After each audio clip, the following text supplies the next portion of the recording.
الحمد لله وحده والصلاة والسلام على من لا نبي بعده أما بعد فأعوذ بالله من الشيطان الرجيم بسم الله الرحمن الرحيم لن تنالوا البر حتى تنفقوا مما تحبون اللهم صل على محمد وعلى آل محمد كما صليت على إبراهيم وعلى آل إبراهيم إنك حميد مجيد اللهم بارك على محمد وعلى آل محمد كما باركت على إبراهيم وعلى آل إبراهيم إنك حميد مجيد.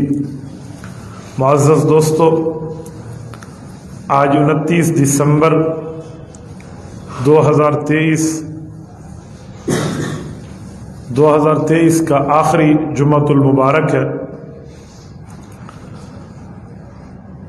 ماہ جمادی الثانی کی 15 تاریخ سن 1445 ہجری ہے.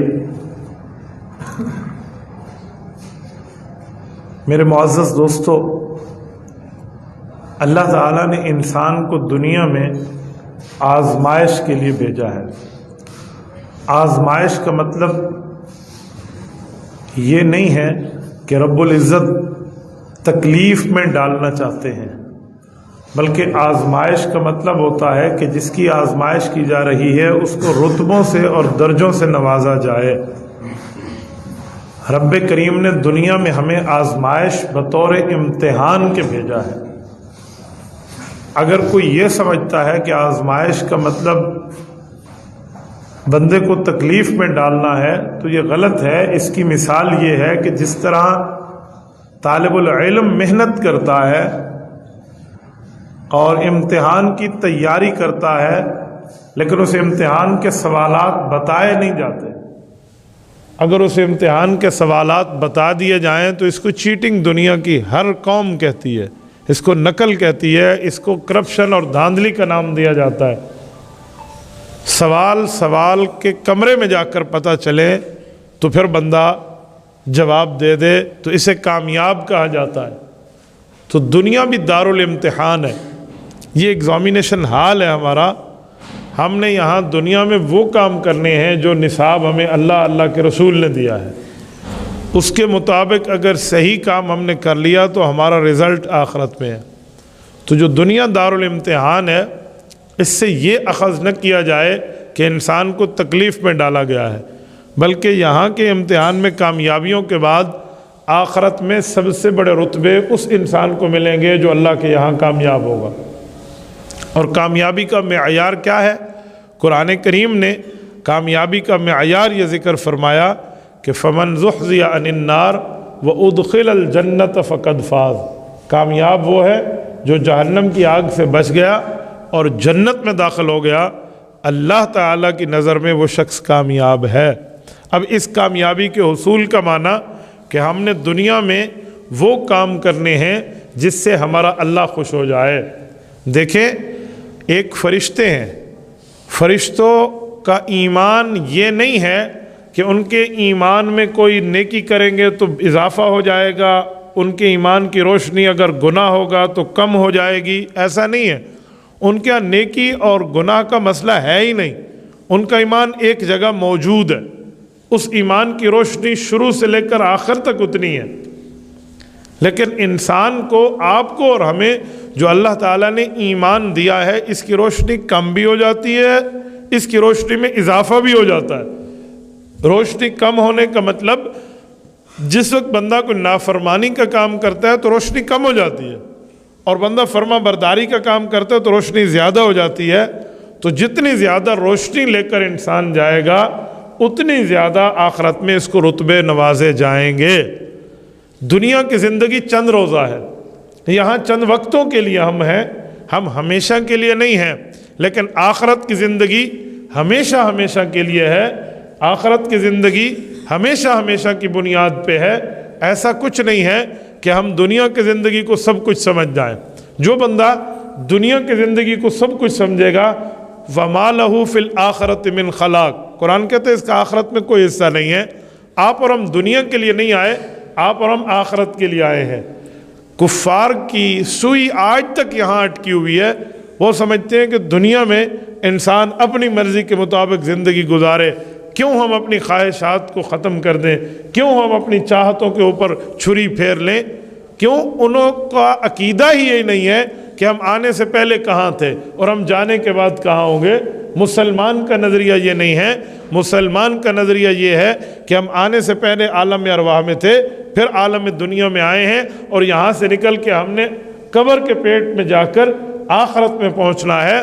تو ہمارے سامنے عیش کی زندگی، ہمارے سامنے بہتر زندگی، ہمارے سامنے آخرت کی زندگی ہے جو ہمارے لیے توشہ ہے، ہمارے لیے آخرت کا فائدہ اور ثمرہ ہے.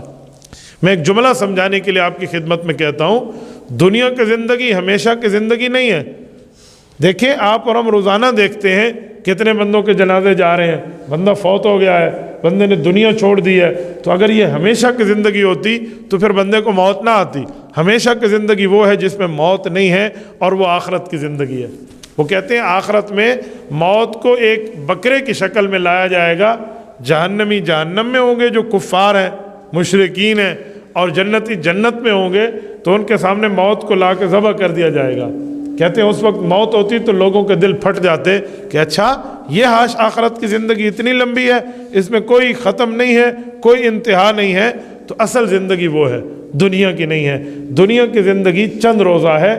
اس کو اللہ رب العزت کی چاہت کے مطابق بندہ گزار لے، رب کریم کی مرضی کے مطابق گزار لے، تو آخرت کی زندگی اللہ ہمیں ہماری مرضی کی عطا فرمائیں گے.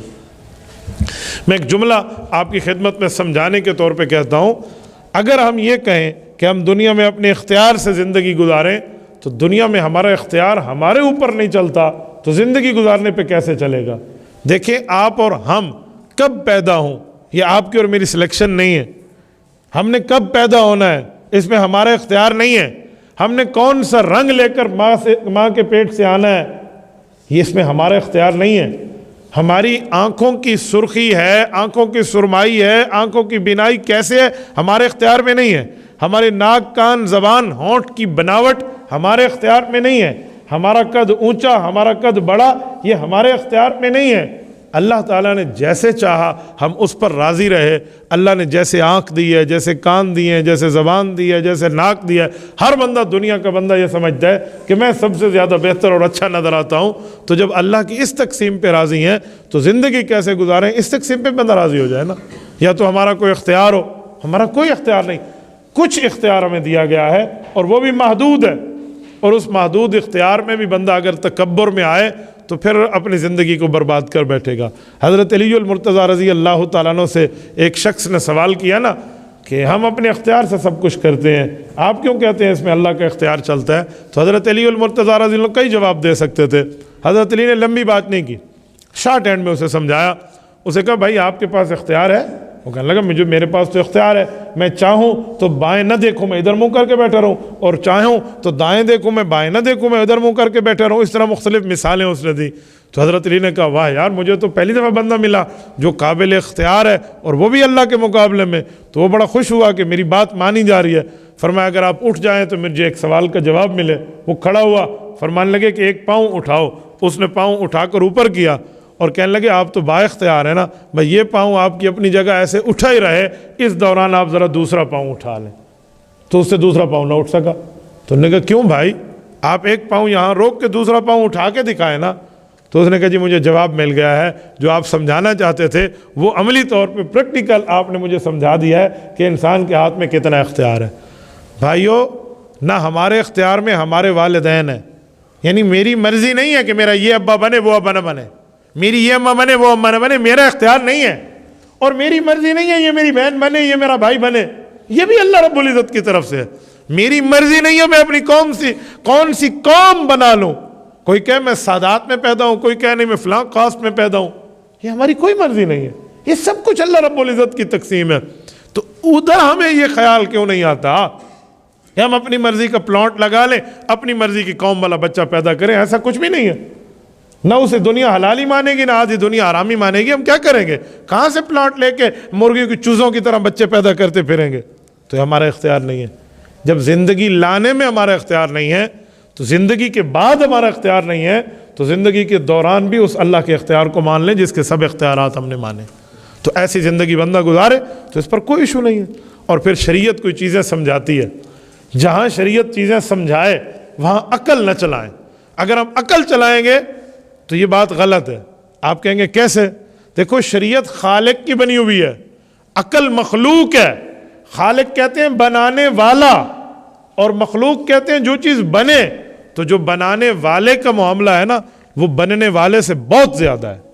جو اللہ نے فرما دیا نا وہ آپ اور مجھ سے بہت زیادہ ہے. آپ کہیں گے کیسے؟ میں سمجھانے کے لیے آپ کی خدمت میں مثال دیتا ہوں.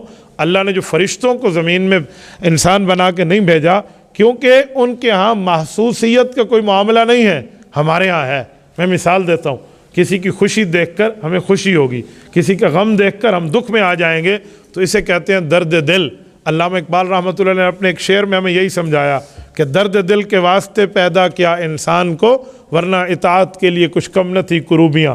یعنی فرشتے تو اللہ کی عبادت کر رہے تھے, اللہ نے اس درد دل کے لیے پیدا کیا ہے کہ یہ انسان چھوٹا ہے, اب یہ روئے گا تو اس کے ماں کے سینے میں اللہ دودھ اتار دے گا.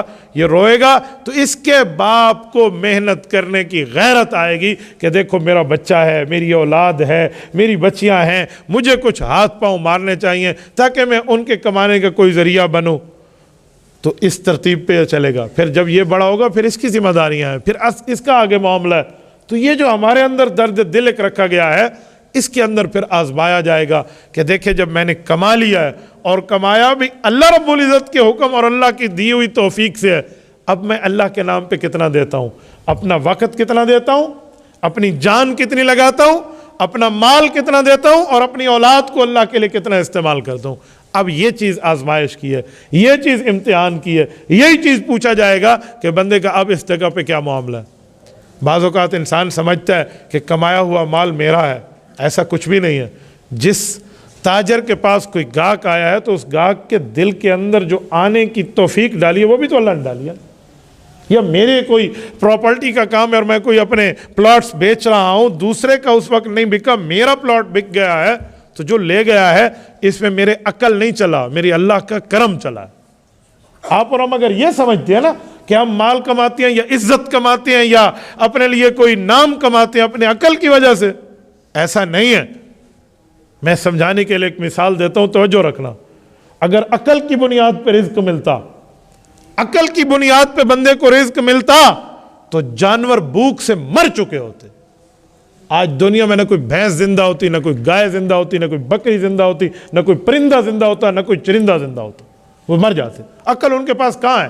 بھینس کے پاس عقل ہے کہ میں میٹرک پاس ہو کر آئی ہوں, گائے کے پاس عقل ہے کہ میں نے گریجویشن کلیئر کی ہے, بکری کے پاس عقل ہے کہ میں نے ایم اے کلیئر کر لیا, میں ایم فل میں پی ایچ ڈی بن گئی ہوں, میرے پاس تعلیم ہے, میرے پاس ایجوکیشن, میں ایجوکیٹڈ ہوں. کیا کوئی جانور کہہ سکتا ہے؟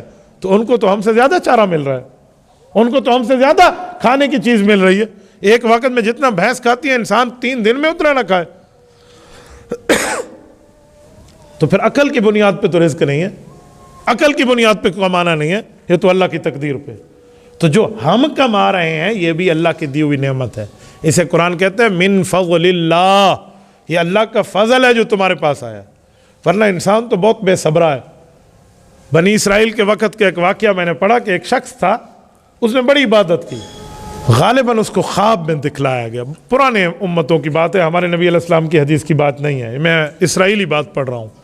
وہ کہنے لگے اس نے کہا کہ میں نے اتنے سال عبادت کی ہے, کوئی 100 سال کے لگ بھگ, دن کو جاگ کے گھوڑے کے پیٹھ پر بیٹھ کر اللہ کے نام پر کام کیا, اور رات کو تھوڑی نیند کر کے باقی مصلے پہ گزاری ہے.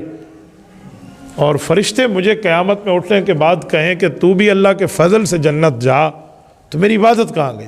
میں نے تو اتنی عبادت کی ہے, میں عبادت کر کر کے کمر اپنی تختہ کرا چکا ہوں, تو مجھے اپنی عبادت کے بل بوتے پہ جانا چاہیے.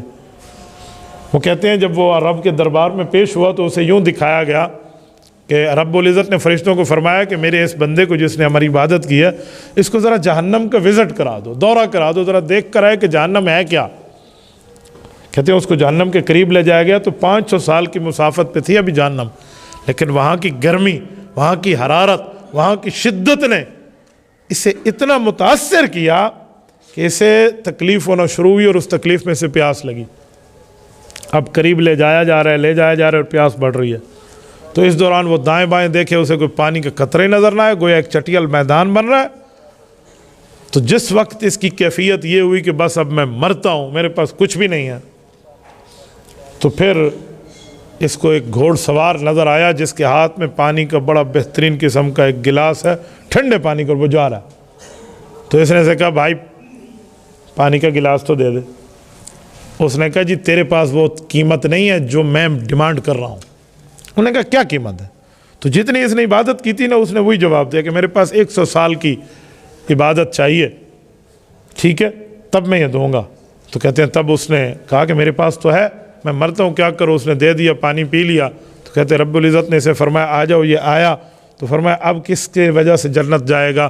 عبادت تو نے ایک گلاس پہ دے دی ہے، تو اب اللہ کے فضل سے آپ جنت جاؤ گے۔ تو یہ سمجھایا گیا۔ ہمارے ہاں بھی یہی حال ہے اور کچھ بھی نہیں ہے۔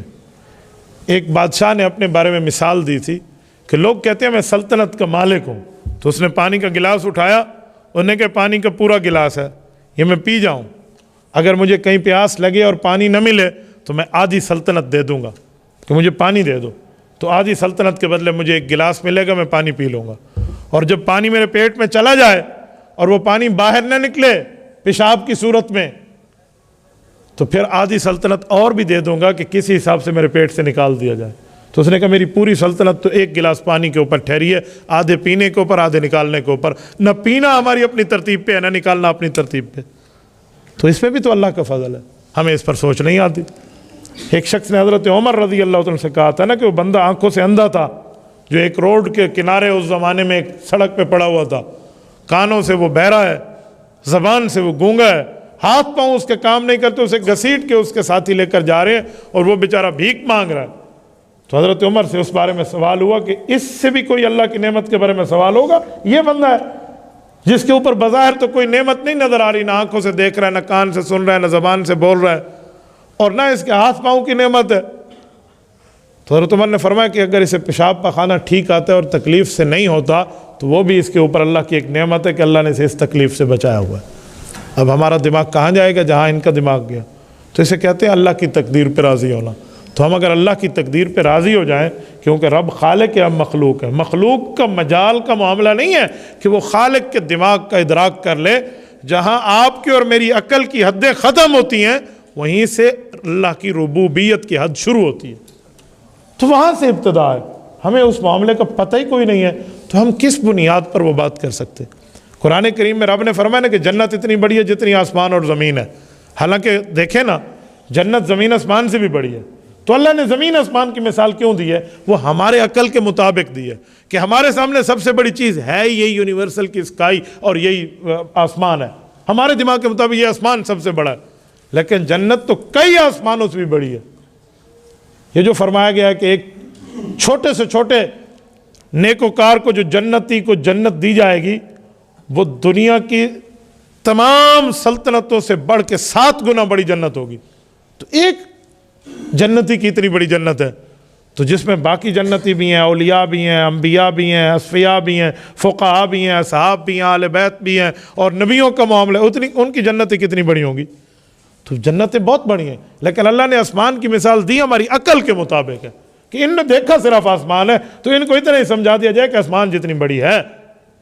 تو بھائی ہماری عقل چھوٹی، ہماری سوچ چھوٹی، ہماری سمجھ چھوٹی، تو جو ہماری سمجھدانی میں آتا ہے نا، اس کو حرف آخر نہ سمجھیں۔ جو اللہ نے سمجھا دیا ہے، جو نبی نے سمجھا دیا ہے، جو شریعت نے بتا دیا ہے، اس کو بندہ حرف آخر سمجھے، اس پہ عمل کرے، تو دنیا بھی بہتر ہے، آخرت بھی بہتر ہے۔ جزاکم اللہ تعالی۔